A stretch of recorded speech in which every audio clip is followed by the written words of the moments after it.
AEW Beach Break Dynamite Edition tonight, and we had a lot of returned stars. We got a former AEW champion makes his return to action tonight. In addition, we get a former AEW Women's Champion making her Dynamite return. We got some Owen Cup action continuing, and one of the best wrestlers in the world gets a main event spot in an MJF storyline. Let's go ahead and let's get our thoughts and results from Beach Break. I'm your host, Bryan, the Hype Ballard, back at it again. Let's get in.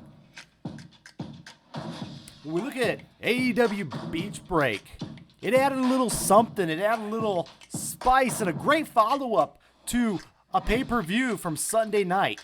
We've got a lot going on in this action, but what I liked was there's a balanced approach to the evening. We had some matches, we had some segments, we had a little promotions, and we had a little continued storylines overall.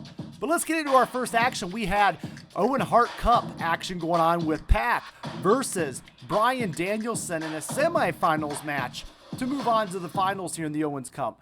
And we've got the bell rings, the two locking up. They take turns locking one another in submission holds, really back and forth. Danielson and Pac then level one another with cross bodies and they exchange strikes. Fast forward a little bit in the matchup. We got Pac mocking Danielson by landing yes kicks on him. And then he follows it up with a German suplex, and Danielson lands a roundhouse kick on Pac's head to connect with the yes kicks. Danielson hits a running knee on Pac off the apron, and then he hits him on a chair near the timekeeper's area to deliver some yes kicks. Fast forward even more in the matchup after some back and forth action. We get a little bit of Danielson kicks out, a little bit of pins, combinations. Pac climbs back up to the top rope and looks to land the black arrow for his finisher, but Danielson rolls out of the way and delivers the Busaku knee, and he pins Pac. But the Pac transitions into a brutalizer, and Danielson escapes with a pinfall, and Pac kicks out. Danielson clinches in the label lock once more, but Pac escapes with a pin. But Danielson reverses that pinfall into his own pin, and the win, the 1, the 2, and the 3. Bryan Danielson is moving on in the Owen Hart Cup finals of this Beach Break edition here. We got a really great little opening matchup, got the crowd hot. Who isn't going to stay on? Even if you're watching previous programming in AEW and you see Bryan Danielson, you always be Daniel Bryan to me as well, but you slide right into that and you say, okay, I'm going to see what's going on. Why is Bryan Danielson on TV? What's going on? Owen Hart Cup, Owen Hart, what's going on? So it is a good way to draw in the audience immediately, right off the runoff from the previous promos. So kudos to AEW for that.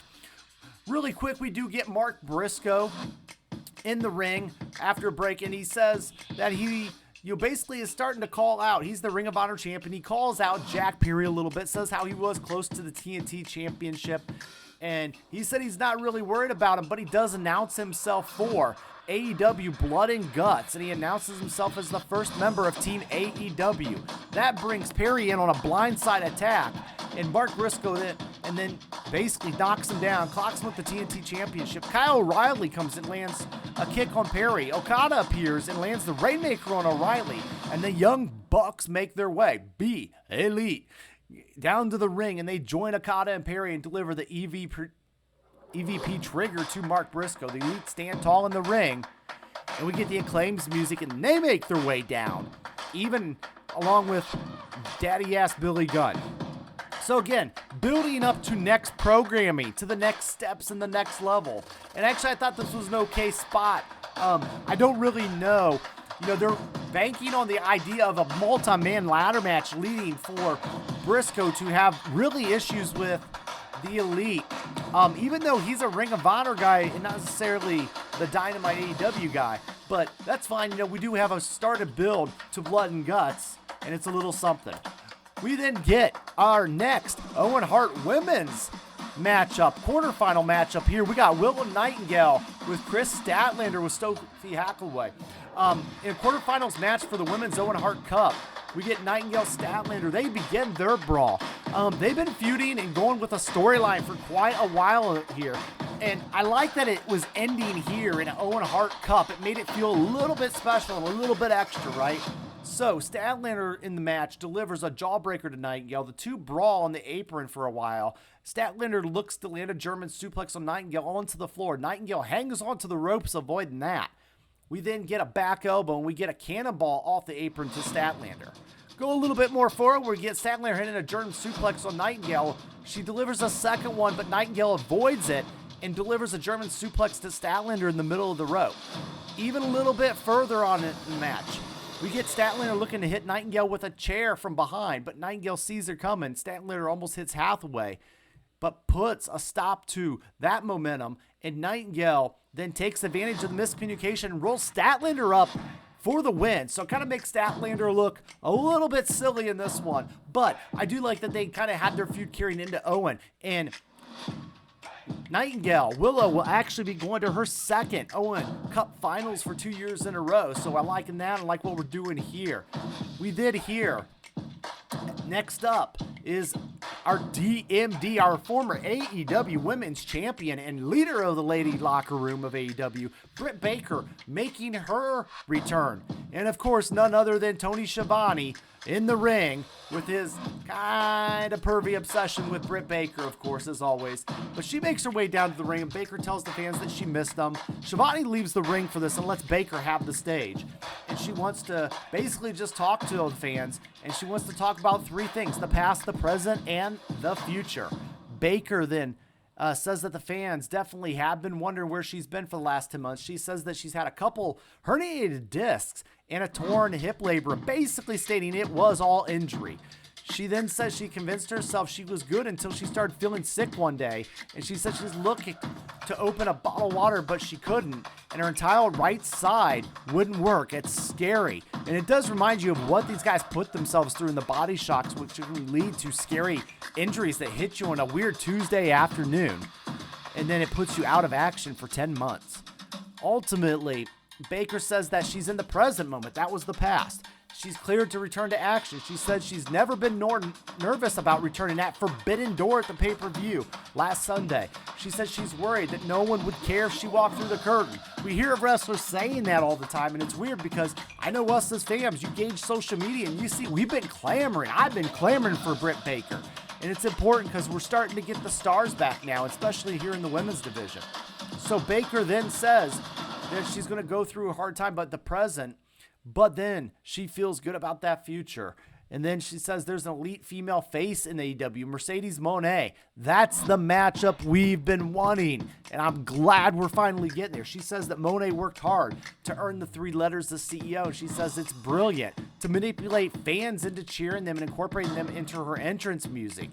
She says that fans don't need music to tell them basically who to cheer. And then at this point, Mercedes Moné makes her way out.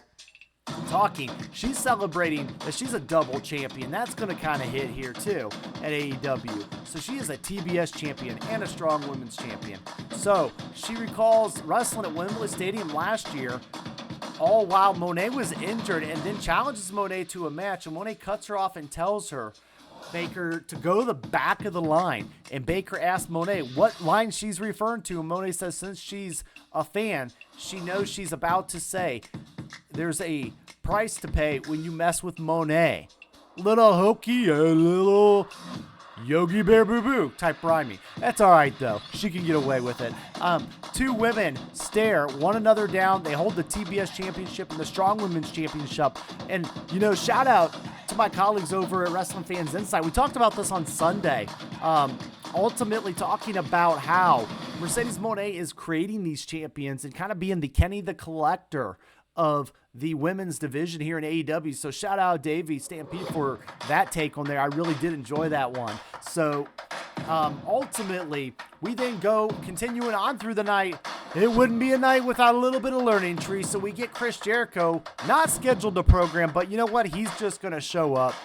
And security surrounds the announcer's desk, and he says he came out as a guest commentator in the upcoming match. He addresses Hook using the Judas effect and says it's the most insult in any wrestling profession to use somebody else's finisher. And, you know, the fact that it worked even kills even more, right? So we then get a match continuing on, and we're going to get like a tag match after this. And Jericho sits and does commentary where he's always great on the mic. But we get Samoa Joe, Hook, and Shibata versus the Cage of Agony. And we get a little back and forth in this matchup, but it really doesn't turn into too much of a match. Get some action, and then back after break, we get some tags in. Ultimately, we do get some Jericho interference in this one ending, and we get a little bit of ending where Bill and Jericho set up a table in the ring, and Bill chokeslam Hook right through the table, continuing their feud a little bit further, but that's about all we got on this one. We then get into the thing that everybody's been talking about all night. Who is returning? Who is debuting? Who is the wild card going against Jeff Jarrett? And we knew it would be some kind of bigger name. Some of you guys thought it might be a Dijak or a Ricochet, but it's not a new debut. No, this is a classic return of a former AEW World Champion, the second in company history, Hangman Adam Page. And what we have here, we have Jeff Jarrett and Adam Page in a quarterfinal matchup for the Men's Owen Hart Cup. The bell rings, the two lock up. Page fires off a right hand, but Jarrett lands the right hand and lands and connects with a knee.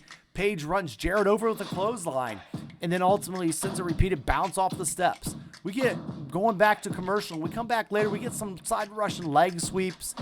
Really kind of a quick overall matchup. But then he lands, being Page, lands the buckshot lariat and goes for a second Deadeye in the match to get the win. Hangman Adam Page beats on Jeff Jarrett to get this advancement here in the tournament. So Karen Page checks on Jeff Jarrett and her husband back, and then they ultimately just to making sure everything is good. And then we do get the finals of the Owen Hart Cup. We're going to get Bryan Danielson and Adam Hangman Page. I'm okay with that. I actually think that's going to be a fun finals matchup, and it's going to have me tuning in.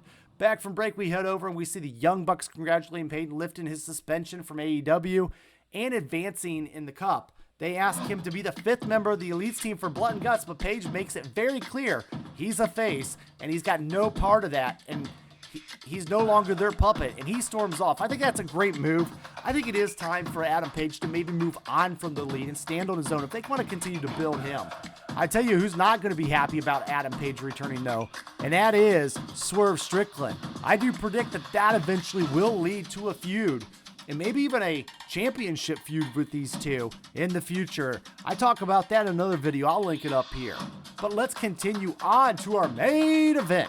We've got Will Ospreay versus Daniel Garcia in a matchup for the International Championship. If you're not going to have the AEW World Champion on the card, that's perfectly fine. It's okay to have another championship featured here, and this is our main event. Will Ospreay looking to get a little bit of his win back after losing, to an epic matchup against Swerve Strickland, and he's gonna, continue to show why he's one of the best wrestlers in the world. And he's gonna take on a kind of a young up-and-comer in AEW, Daniel Garcia. The bell rings, the two lock up. Ospreay lands a shoulder attack on Garcia, and then ultimately this matchup will go back and forth in a really good matchup for about 15 minutes. Garcia lands a suplex on Ospreay. Ospreay responds with the Spanish Fly at one point. Garcia then lands a belly-to-back pile driver. We get a boot. We get a more back-and-forth action. But ultimately, Garcia sees an Os cutter coming his way, and he delivers a pile driver. He goes for a pin, but Ospreay kicks out. MJF interfering in the match a little, making his way with his Dynamite ring coming back into the fold, and that's heel MJF making his return when he has that ring.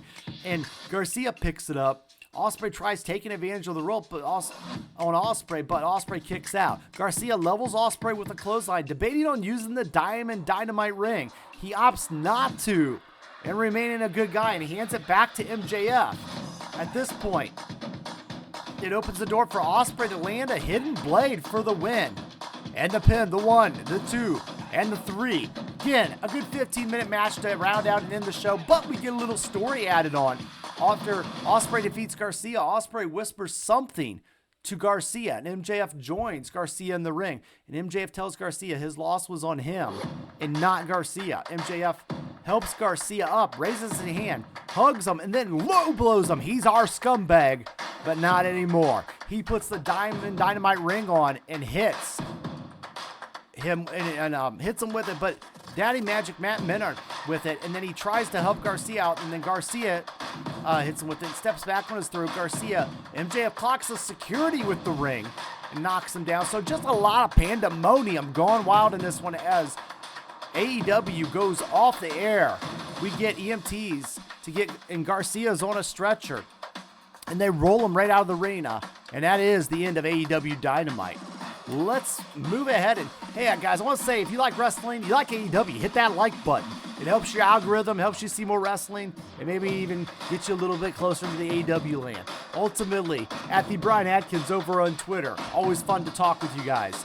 But check out Wrestling Fans Inside ProsWrestling.com. Let's get into our final thoughts on this one. Here's the final thoughts. Solid program tonight from AEW. We actually, one of the best Dynamites I've seen in about a month. Gotta give a lot of credit. Good balance. We got the Owen Hart Cup action, advancing us a little bit further, showing some good stories. But I also like the main event with a good, nice little 15-minute match. Didn't outstay its welcome. Good little back and forth matchup with Ospreay. I wasn't surprised. But we do get a story advancement with MJF going into the next level, playing the scumbag role. We also do get AEW getting its stars back. And this is something I've noticed in the last few weeks. We've got Kenny Omega that has returned. We've got MJF that has made his return, all from injury. Hangman Adam Page making his return, and Britt Baker making her return at the pay-per-view the other day. So what you have is 4 major players in AEW land that were missing, that needed time to heal, just in time for the all-out, all-in combo coming up on the pay-per-view lineup. But we do get 4 big stars back for AEW, former men and women's champions. And if you think about that, that's going to help turn the tide a little more, hopefully, for AEW getting back on track. But in their absence, they were able to build guys like Swerve Strickland up, among a few others. Will Ospreay getting a chance to shine. And I would challenge, to the point where we could even do a little more. Maybe a Jay White, maybe a couple other guys. But ultimately, AEW is starting to get its players back in the game. And that's when it's game on. But I'm going to get out of here. Thank you guys. And it's not goodbye. It's game over.